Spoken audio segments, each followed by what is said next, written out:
teka lang. Alis ka lang, bebe. Ay, paano malalagyan din ang tunggo mo?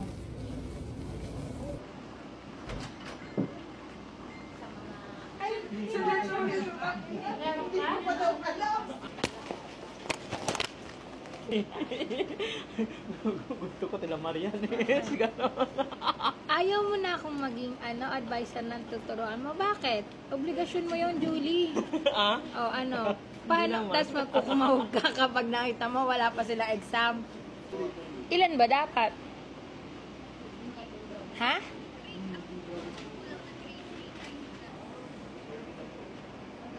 Alas, tara na.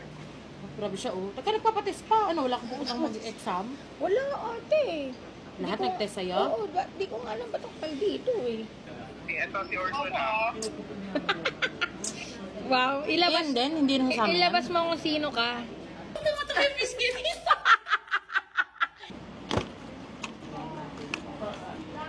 Papanggap na naman po siya para may mai-upload dun sa kanyang ay papanggap na sineset up po muna bago nagagagawa para kunwari may ginagawa siya. Tapos, Ayan.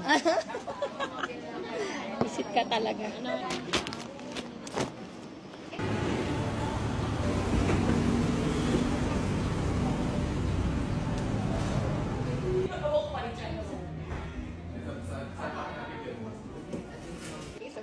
Ha?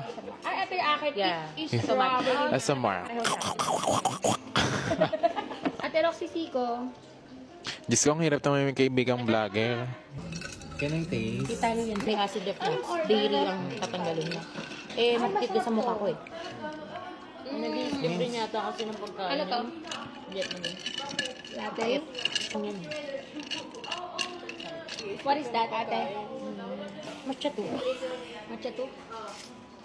Na Vietnamese yun eh. Kung ako magpalagay ka ng Inoki. Kaya overweight na ako. Wala ko. Sa hit and